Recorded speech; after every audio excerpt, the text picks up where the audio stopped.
This episode is brought to you by the Italian Wine Academy, teaching WSET levels 1, 2, and 3 in English, right here in Verona, the home of the Italian Wine Podcast. Want to become part of the international wine sector? Need a worldwide recognized certification? Don't know where to start? You can easily complete our courses while you enjoy the fun and excitement of Verona. Make your vacation good value for money by adding a wine certificate to your souvenirs. Visit our website at italianwineacademy.org for more information and sign up today to start your personal adventure in global wine education.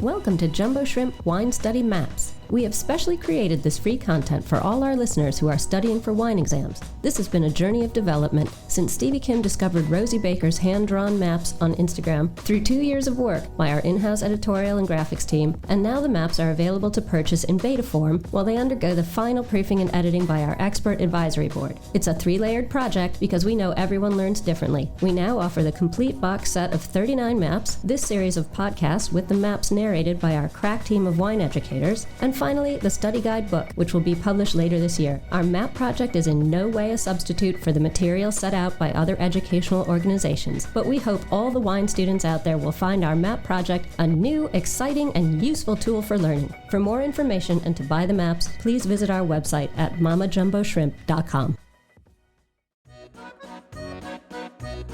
Let's begin our look at Germany by considering latitude as a significant factor for grape growing. The main growing regions in Germany are situated around the 49th and 50th parallels of latitude, pushing the northerly limits for quality viticulture. This makes for cool growing conditions in this northerly continental climate. So for grape growing to be successful and actually produce some of the world's best white wines, there must be some other factors that mitigate Germany's cool location. Let's look at the role of rivers here. Most of the grape growing in Germany hugs the Rhine River and its tributaries. Rivers are very important because they moderate the temperatures and provide more warmth for areas surrounding rivers. Grapes can even keep ripening later into the season due to the moderating effect of rivers. Rivers are also important because vineyard land tends to be located on slopes of the banks of rivers. These slopes are important to avoid the threat of frost damage in the spring. Let's talk about spring frosts for a moment. Warmer temperatures in spring signal budburst to happen in the grapevines, but a cold snap can cause frosts after budburst happens. Frost has the potential to damage the small young shoots, especially because they have such a high water content at this early stage in development. So if there's a cold snap in spring, cold air rolls down slopes and then accumulates on flatter land. The colder air stays there while warmer air tends to stay higher.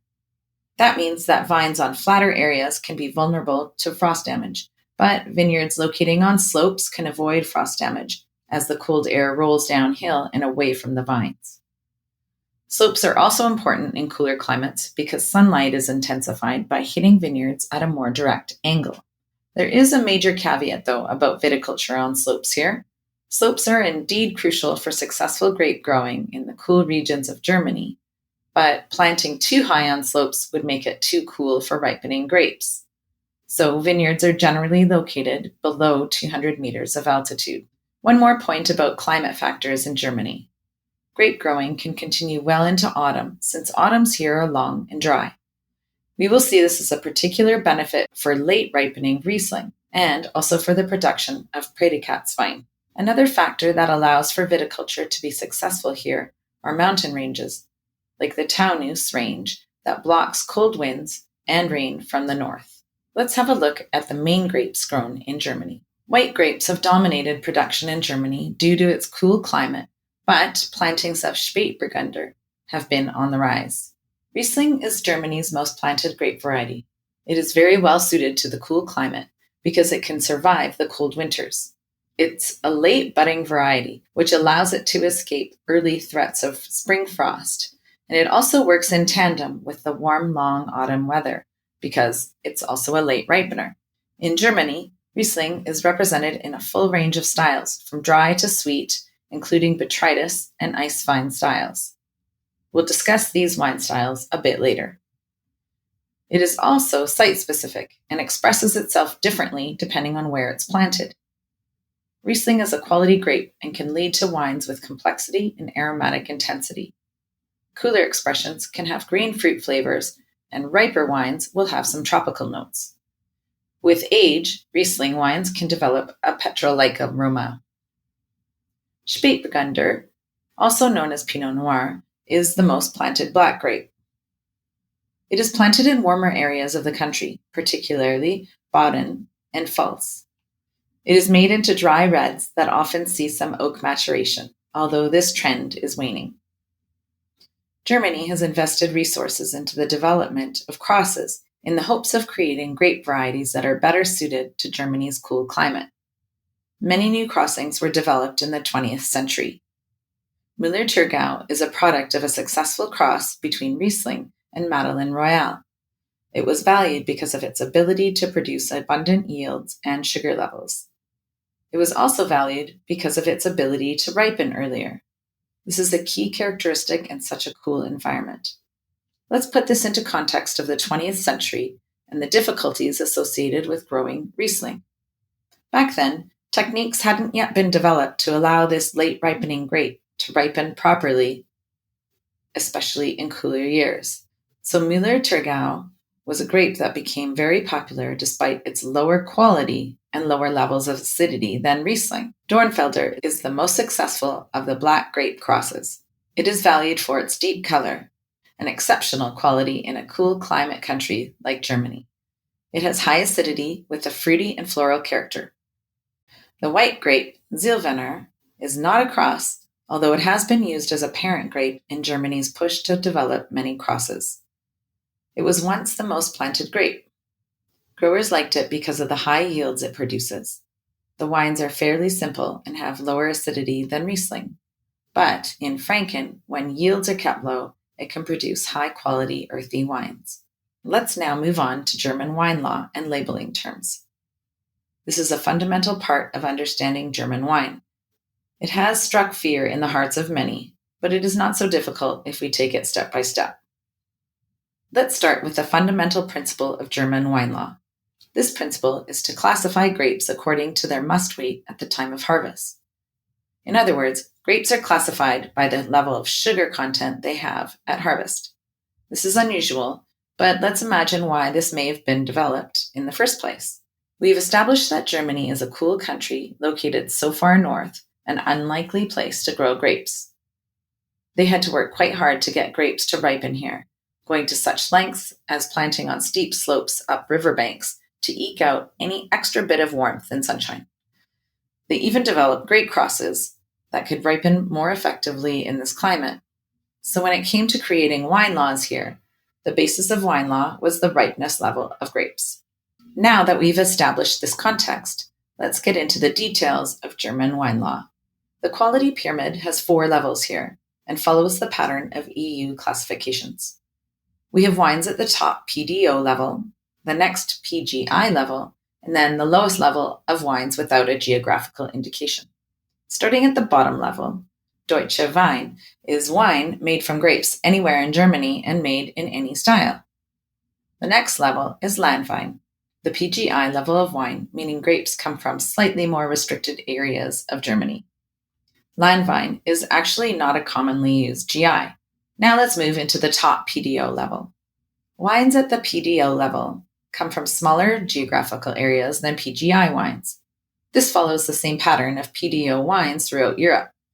However, unlike other EU countries, German PDO level wines do not specify which grapes come from those specific PDOs. In the EU, there's often a quality hierarchy with the PDO level of wine. Take Burgundy, for example, where there's a quality hierarchy within the PDO level, such as Grand Cru and Premier Cru sites. But this is where the discussion about grape ripeness fits in. The quality hierarchy within German PDO is based on levels of grape ripeness at harvest. So let's look at the PDO level in Germany. The PDO level of quality has 2 subcategories. The first is Qualitätswein bestimmter Anbaugebiete, which means quality wines produced in specific regions. You could also call it QBA for short. The Qualitätswein category has less strict regulations than Prädikatswein, so it is considered to be lower in quality. There are a few key factors to remember for the Qualitätswein category. 1. The grapes must be from the area specified on the label. 2. Wines can be made in any style, from dry to sweet. And 3. Chattelization is allowed for grape musts before fermentation, that is, sugar added to the grape juice. The next category of PDO wine is Prädikatswein. The regulations for this category are more strict, so it is considered to be a higher tier of quality than Qualitätswein. Factors to remember for Prädikatswein. 1. The grapes must be from the area specified on the label. 2. Chattelization is forbidden. 3. One of the following 6 special attributes must apply to the wine and be written on the label. So let's talk about these 6 special attributes and their wine styles. The grapes for each wine will have increasing levels of ripeness as we move down the list. Note that this list outlines styles of wine. Cabernet is the first on the list. To make Cabernet wines, grapes are just right when picked, and the style of wine is usually light-bodied and highest in acid. Wine styles can range from dry to sweet, but are most often dry to off-dry. Spätlese is made with fully ripe grapes, about 2 weeks after grapes are picked for Cabernet wines. Flavors will be riper and a bit more concentrated and have a bit more body.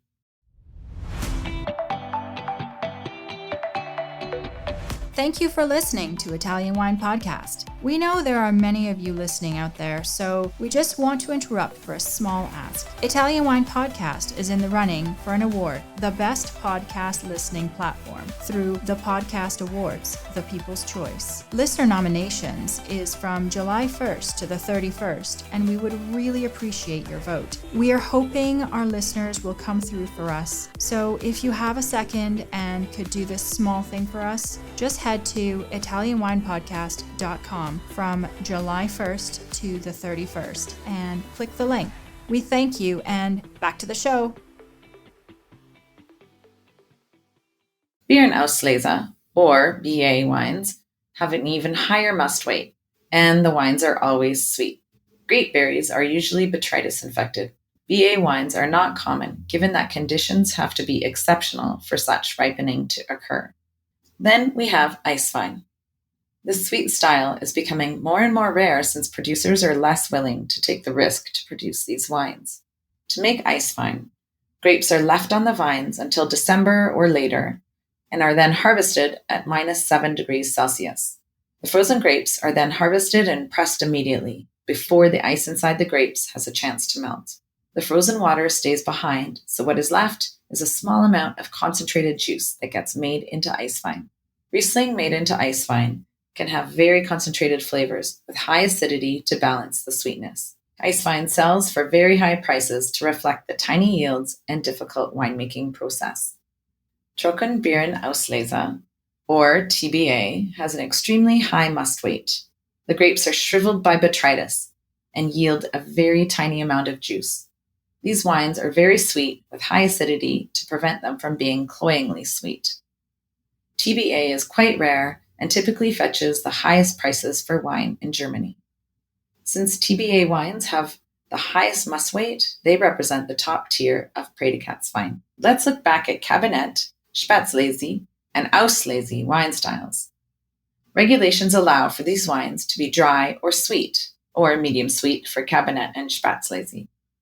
So it can be difficult for a consumer to know what is in the bottle.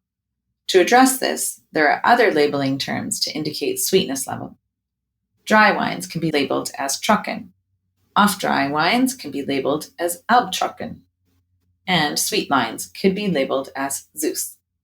So here is our basic primer for German wine law, a system that is based on the principle of levels of grape ripeness.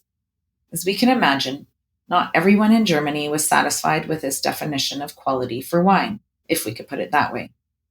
Wine producers have had a long history of calling for different parameters to regulate quality German wine production. The main group calling for wine law reform is a group of wine producers now called VDP.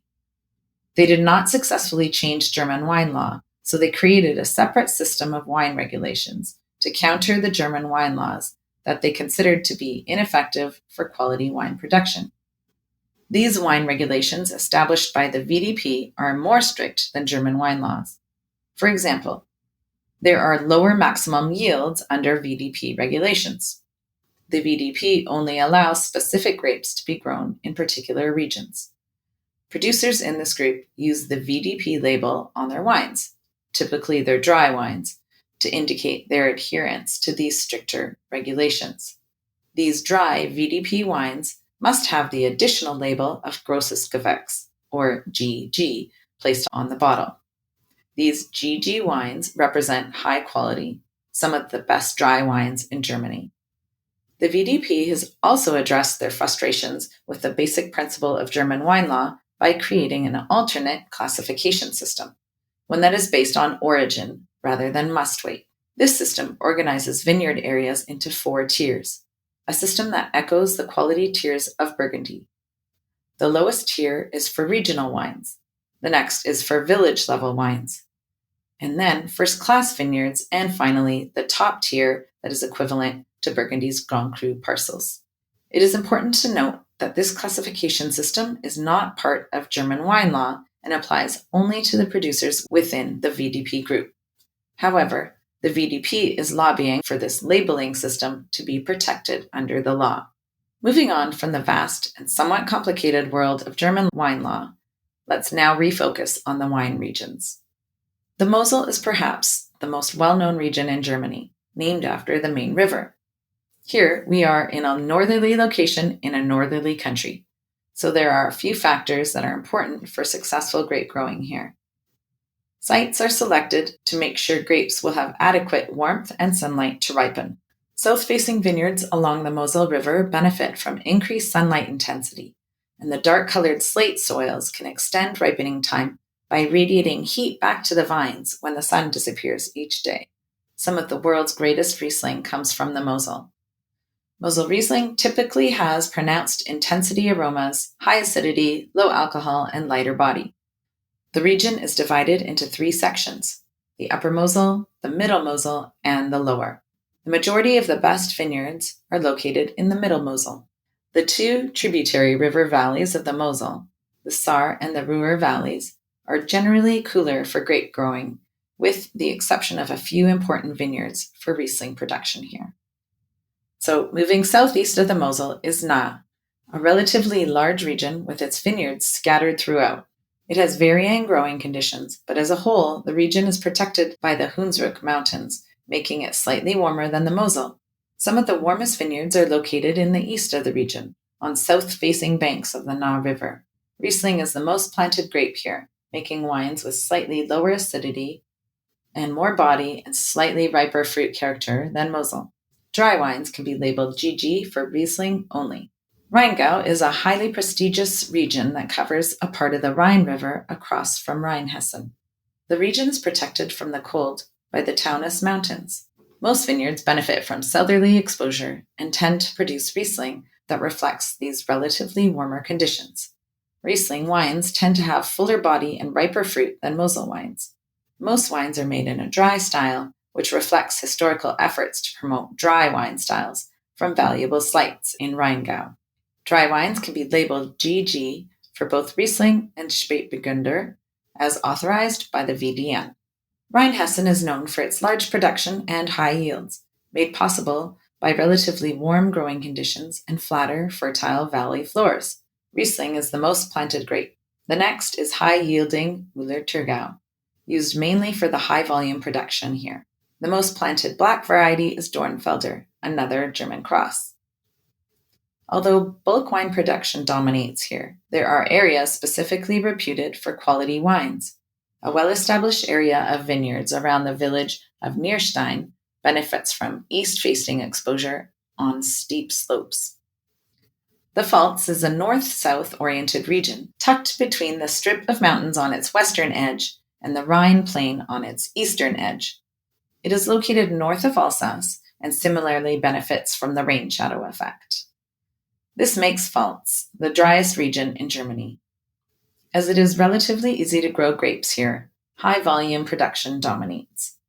Riesling is most planted followed by Müller-Thurgau, Grauburgunder, and Weissburgunder. Wines from Pfalz have riper fruit and fuller body than Rheinhessen. Dornfelder is the most planted black grape, followed by the steadily increasing Spätburgunder. The northern part of Pfalz is home to ripe, full-bodied Riesling. The southern Pfalz is more fertile but has increasing quality bottlings of Spätburgunder, Grauburgunder, and Weissburgunder. These Pinot grapes are suited to the warmer climate here, but are also a result of the area having also been under French rule. Wines allowed for GG labeling are Riesling, Weissburgunder, and Spätburgunder. Baden is located just across the Rhine River, opposite of Alsace, and is also in the rain shadow. Baden is the most southerly region and is sunny, dry, and warm, the warmest region in Germany. As a result, red wine production is important here and well known for Spätburgunder production. Styles range from fuller-bodied expression to more delicate expressions with higher acidity. However, many Spätburgunder wines have additional characteristics from oak maturation. Most plantings in Baden are white, with high-volume production again being important in this warmer region. But high-quality Grauburgunder, Weissburgunder, and Chardonnay are made here along with Riesling that is made in all the predicate levels. And it also follows that a range of varietals are allowed for dry GG bottlings. Franken is much further east, giving this region the most continental climate so far. This climate provides warm summers, but autumns are cooler and winters are very cold. Spring frosts threaten early ripening grapes. Here, white grapes dominate, with Müller-Thurgau being the most planted. Silvaner is second and enjoys benefits from being a favored variety here because it produces distinctive wines. Silvaner is suitable for this region because it is an early ripening grape and can be harvested before cold weather sets in, but it buds early, which puts it in danger of frost damage. But its high reputation here means that it gets planted in more favorable sites, thus alleviating the risk of early frost. Wines can be full-bodied with a floral and earthy character. Wines from Franken are traditionally bottled in Boxbeutel, a short-necked bottle with rounded sides. Thanks for listening to this episode of Italian Wine Podcast, brought to you by Italian Wine Academy, offering WSET levels 1, 2, and 3 in English.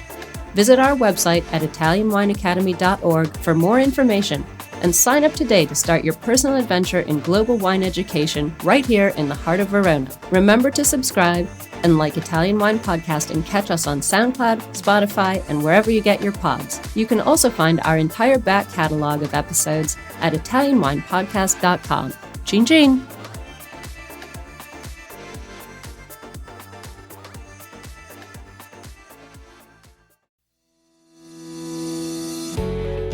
Hi guys, I'm Joy Livingston and I am the producer of the Italian Wine Podcast. Thank you for listening. We are the only wine podcast that has been doing a daily show since the pandemic began. This is a labor of love and we are committed to bringing you free content every day. Of course, this takes time and effort, not to mention the cost of equipment, production, and editing. We would be grateful for your donations, suggestions, requests, and ideas. For more information on how to get in touch, go to italianwinepodcast.com.